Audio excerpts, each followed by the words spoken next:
अस्सलाम वालेकुम स्टूडेंट। हमारे पास लेक्चर नंबर ये हमारे पास 16 है, जिसमें हमने पढ़ना है क्वेश्चन नंबर 36 टू 40। तो सबसे पहले हमारे पास हम बात करेंगे क्वेश्चन नंबर 36 की। वो कहते हैं define Bronsted Lowry base, show that water is a Bronsted Lowry base. अच्छा, पहली बात हमें इस चीज़ का पता होना चाहिए कि हमारे पास जो ब्रोंस्टेड-लोरी बेस वो क्या चीज़ होती है। हमने कंसेप्ट पढ़ा था ब्रोंस्टेड-लोरी का कंसेप्ट चैप्टर नंबर 10 में। हमने कहा था कि ब्रोंस्टेड-लोरी के मुताबिक एसिड वो चीज़ होती है जो कि प्रोटॉन जो है वो डोनेट कर सकता है, और हमने पढ़ा था कि बेस वो चीज़ है जो कि प्रोटॉन एक्सेप्ट कर सकता है। ये हमने मजीद लॉन्ग क्वेश्चन इसको डिस्कस किया था। हमने कहा था कि हमारे पास एसिड है वो चीज़ होती है जो क्या करता है, जो कि प्रोटॉन डोनेट कर सकता है, और हमारे पास बेस वो चीज़ होती है जो कि प्रोटॉन को एक्सेप्ट कर सकती है। तो यहाँ पर सबसे पहले हमने कहा था डिफाइन ब्रोंस्टेड-लोरी बेस। ब्रोंस्टेड-लोरी बेस हमारे पास क्या चीज़ होती है, तो हमने उसकी डेफिनेशन लिखी, substance that can accept a proton, कि हमारे पास कोई भी चीज़ जो कि प्रोटॉन को एक्सेप्ट कर सकती है वो हमारे पास क्या कहलाती है, ब्रोंस्टेड-लोरी बेस कहलाती है। अच्छा, मजीद साथ में कहा हुआ था show that water is Bronsted Lowry base. आपने ये बताना है कि जो आपके पास वाटर है वो ब्रोंस्टेड-लोरी बेस है। चलिए फॉर एग्जांपल हम एक एग्जांपल की एक्सप्लेनेशन करते हैं। हमारे पास HCl है और यहाँ पे हमारे पास वाटर है। अब जब हम बात करते हैं HCl की, तो यहाँ पे हमारे पास जब HCl है, ये हम देख रहे हैं कि ये जाके किसमें कन्वर्ट हो रहा है, ये जाके कन्वर्ट हो रहा है Cl नेगेटिव में। अब इसका मतलब है यहाँ पे इसके साथ H था, लेकिन यहाँ पे इसके साथ H नहीं है, यानी इसका मतलब इसने क्या किया, H को रिमूव कर दिया, यानी इसने डोनेट कर दिया। यहाँ पे हमारे पास वाटर है, वाटर के पास इसका फार्मूला H2O है, लेकिन यहाँ पे हमारे पास एक H जो है वो बढ़ गया, यानी यहाँ पे H3O आ गया। इसका मतलब क्योंकि यहाँ से जो H है वो रिलीज हो गया, यानी इसने डोनेट कर दिया, तो इस चीज को हम कहेंगे एसिड। और वाटर जहां पे ये जो H2 हुआ, क्योंकि ये प्रोटॉन को एक्सेप्ट कर रहा है, तो इससे हम क्या कहेंगे, बेस। तो हमने यही डेफिनेशन पढ़ी थी। हमने कहा था substance that can accept a proton, कि हमारे पास वो चीज जो कि प्रोटॉन को एक्सेप्ट कर सकती है हमारे पास बेस कहलाती है। और आपने बताना था कि वाटर जो है वो ब्रोंस्टेड-लोरी बेस है, तो उसी के मुताबिक जो ये हमारे पास H2 है, यहाँ पे ये प्रोटॉन को एक्सेप्ट कर रही है, तो इसी वजह से हमें ये प्रूव हो जाएगा कि वाटर हमारे पास क्या है, हमारे पास ये हमारे पास बेस है। क्वेश्चन नंबर 37 की बात करते हैं। वो हमारे पास है Bronsted Lowry concept applicable to non aqueous solution justify, कि वो ये कहते हैं कि आपने बताना है कि जो एक्वस सॉल्यूशन के लिए ये जो ब्रोंस्टेड-लोरी कंसेप्ट है ये सिर्फ एक्वस सॉल्यूशन के लिए मौजूद है, आपने इसकी वजाहत करनी है। आपने हमने बात की, हमने कहा कि हमारे पास जब हम बात करते हैं ब्रोंस्टेड-लोरी एसिड की, तो हम कहते हैं कि हमारे पास एसिड वो चीज होती है ब्रोंस्टेड-लोरी के मुताबिक विच कैन डोनेट प्रोटॉन, जो क्या करती है, जो प्रोटॉन देती है हमारे पास क्या कहलाती है, वो एसिड कहलाती है। और हमने कहा था कि बेस क्या चीज होती है अकॉर्डिंग टू ब्रोंस्टेड-लोरी, हमने कहा कि विच कैन एक्सेप्ट प्रोटॉन, जो प्रोटॉन को एक्सेप्ट करेगी वो क्या कहलाएगी, वो हमारे पास कहलाएगी हमारे पास बेस, और जो डोनेट करेगा वो हमारे पास एसिड कहलाएगा।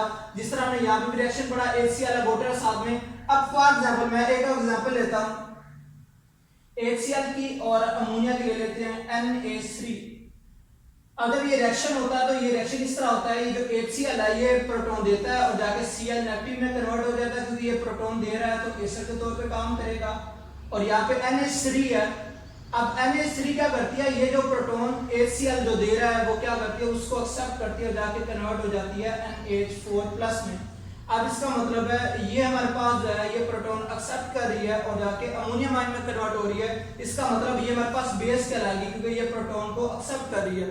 तो लेकिन जब हम एक्वस मीडियम की बात करते हैं तो हमने आर्हीनियस का कांसेप्ट पढ़ा था। हमने आर्हीनियस की बात की, हमने कहा था आर्हीनियस के मुताबिक हमारे पास एसिड वो चीज होती है जो कि हाइड्रोजन आयन देती है जब वो डिसोसिएट होती है वाटर में। और मजीद हमने कहा था कि हमारे पास बेस वो चीज होती है जो कि हाइड्रोक्सिल आयन प्रोड्यूस करती है on dissociation in aqueous solution, जब वो एक्वस सॉल्यूशन में डिसोसिएट होती है। तो इसी वजह से इसका मतलब है यहाँ पे क्योंकि हम बात कर रहे हैं सिर्फ जो प्रोटॉन है वो ट्रांसफर की बात कर रहे हैं, जो डोनेट करेगा वो आपके पास एसिड होगा, जो एक्सेप्ट करेगा बेस होगा। इसी वजह से हम कहते हैं ब्रोंस्टेड-लोरी जो कांसेप्ट है ये सिर्फ एक्वस मीडियम के लिए मौजूद नहीं है, बल्कि ये नॉन एक्वस मीडियम के लिए मौजूद है, यानी एप्लीकेबल है।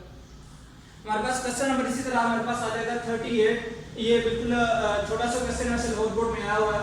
Name to acid used in manufacturing of fertiliser. वो कहते हैं कि आपने दो एसिड के नाम बताने हैं जो कि आपको फर्टिलाइजर में इस्तेमाल, खादों वगैरह में इस्तेमाल होते हैं। तो सबसे पहली बात हमारे पास नाइट्रिक एसिड ऐसा एसिड है जिसको हम फर्टिलाइजर वगैरह या खाद्य वगैरह बनाने के लिए इस्तेमाल करते हैं। मजीद सल्फ्यूरिक एसिड को भी हम इस्तेमाल करते हैं फर्टिलाइजर वगैरह बनाने के लिए। हमारे पास क्वेश्चन नंबर 39 है, डिफाइन पीएच। और उसके बाद what is the pH of pure water. हमारे पास पीएच क्या चीज होती है और हमारे पास प्योर वाटर की पीएच कितनी होती है। तो भाई हमने पीएच वहां भी पढ़ा था, हमने कहा था कि जब भी किसी सिंबल से पहले आ जाता पी तो उसका मतलब होता है नेगेटिव लॉग हमें लेना सिंबल का। तो इसका मतलब है यहाँ पे जो पी है वो एच से पहले है, तो इसका मतलब हम नेगेटिव लॉग लेंगे किसका, एच का। तो इसका हम प्रॉपर डेफिनेशन करेंगे, pH is the negative log of the molar concentration of hydrogen ion. हम कहेंगे कि हमारे पास जो पीएच होता है वो क्या होता है, वो हमारे पास नेगेटिव लॉग होता है हाइड्रोजन आयन की कंसंट्रेशन का, यानी हाइड्रोजन आयन की मोलर कंसंट्रेशन का नेगेटिव लॉग लेना, वो हमारे पास क्या कहलाता है, हमारे पास पीएच कहलाता है। और मजीद उन्होंने कहा कि what is the pH of pure water, pure water की पीएच कितनी होती है। तो ये एमसीक्यूज आया हुआ लोअर बोर्ड में, what is the pH of pure water, जो वाटर होता है उसकी पीएच कितनी होती है। तो हमारे पास 7 होती है, क्योंकि पानी हमें पता है न्यूट्रल होता है और उसकी पीएच कितनी होती है, वो हमारे पास 7 होती है। अब हमारे पास लास्ट वाला क्वेश्चन है, how many times the solution of pH1 will be stronger than that of solution having pH2। जब भी क्वेश्चन होते हैं टैलेंट टेस्ट वगैरह जहां पे भी होता है तो ऑलमोस्ट इस तरह के जो क्वेश्चन वो पूछे जाते हैं। अब उन्होंने कहा कि आपके पास एक सॉल्यूशन है जिसकी पीएच उन्होंने 1 बताई है, एक सॉल्यूशन है जिसकी उन्होंने पीएच 1 बताई है, एक सॉल्यूशन है जिसकी उन्होंने पीएच 2 बताई है।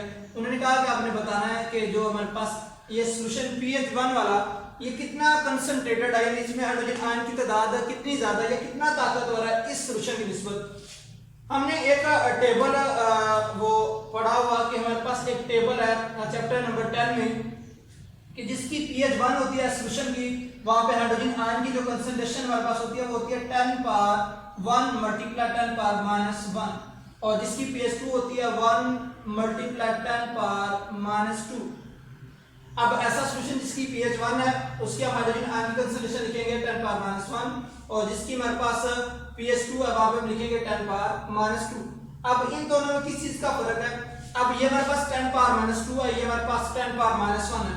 अगर मैं इसमें इस तरह करता हूं 10 पावर माइनस 2 में अगर मैं मल्टीप्लाई को कर देता हूं 10 के साथ, तो हमने पढ़ा हुआ है कि जब नीचे वाले हमारे पास जो बेसिस होती है सेम होती है तो हम करते हैं पावर जो होती है हमारे पास क्या हो जाती हैं, वो ऐड हो जाती हैं। तो इसका मतलब 10 माइनस 2 प्लस 1 आ जाएगा which is equal to 10 minus 1। इसका मतलब है ये जिसकी पीएच ऐसा सॉल्यूशन जिसकी पीएच 1 है और ऐसा सॉल्यूशन जिसकी पीएच 2 है, इनमें किस चीज का फर्क है, सिर्फ 10 का फर्क है। यानी 10 हमने ऐड किया मल्टीप्लाई किया तो उससे क्या होगा, हमारे पास जो है वो कंसंट्रेशन जो है वो सेम आ गई। यानी हम लिखेंगे कि आपके पास जो pH 1 का सॉल्यूशन है और आपके पास जो pH 2 वाला सॉल्यूशन है, तो हम बताएंगे कि जो हमारे पास pH 1 वाला है वो 10 टाइम्स ग्रेटर है, यानी इसका ये 10 टाइम्स स्ट्रॉन्गर है किससे, ऐसे सॉल्यूशन है जिसकी pH 2 है। मजीद एक्सप्लेनेशन के साथ मे भी आपको क्लियर ना होगा, हम बात कर लेते हैं। फॉर एग्जांपल मैं बात करता हूं कि हमारे पास एक सॉल्यूशन है जिसकी pH 1 है और एक हमारे पास सॉल्यूशन है जिसकी pH 3 है। फॉर एग्जांपल वो कहते हैं कि आपने बताना है, वैसे क्वेश्चन ये था, बस यही था ये वाला याद था, लेकिन ये सिर्फ आपको एक्स्ट्रा समझाने के लिए आपने बताना है कि ऐसा सॉल्यूशन जिसकी pH 1 है वो कितने टाइम जो है स्ट्रॉन्गर होगा ऐसे सॉल्यूशन जिसकी pH 3 है। अब pH 1 का मतलब है 10 पावर माइनस 1 हाइड्रोजन आयन की कंसंट्रेशन, और ये हमारे पास 3 pH 3 का मतलब है 10 पावर माइनस 3। अब इन दोनों में क्या फर्क है, अगर मैं इस तरह करता हूं 10 पावर 3 में मैं इसको मल्टीप्लाई कर देता हूं 100 के साथ, हमें पता 100 को हम साइंटिफिक नोटेशन अगर हम लिखना चाहते हैं तो हम इसको लिख सकते हैं 10 पावर 2। जब इसको हम ऐड करेंगे तो ये आ जाएगा हमारे पास फिर 10 पावर माइनस 1। इसका मतलब है ये 10 पावर माइनस 1 है, ये भी 10 पावर माइनस 1 बन गया कब, जब हमने किससे मल्टीप्लाई किया 100 के साथ। तो इसका मतलब है कि ऐसा सॉल्यूशन है जिसकी pH 1 है वो 100 टाइम्स स्ट्रॉन्गर है ऐसे सॉल्यूशन से जिसकी pH 3 है। तो इसका मतलब हम कहेंगे कि pH 1 वाला जो सॉल्यूशन है वो 100 टाइम्स जो स्ट्रॉन्गर है किससे, ऐसे सॉल्यूशन से जिसकी pH जो है वो 3 है। तो हम कहेंगे कि हमारे पास ये जो pH 1 वाला जो सॉल्यूशन है वो हमारे पास 100 टाइम्स जो स्ट्रॉन्गर है किस सॉल्यूशन से जिसकी pH 3। तो ये हमारे पास क्वेश्चन था। तो करता हूँ कि आप लोगों को ये जो क्वेश्चन है क्लियर हो गए होंगे। बिल्कुल इजी वैसे क्वेश्चन है क्योंकि छोटे छोटे बिल्कुल है। लास्ट वाला जो क्वेश्चन है वो थोड़ा सा कंसेप्चुअल था। तो मजीद इंशाल्लाह नेक्स्ट लेक्चर में मिलते हैं। अल्लाह हाफिज़।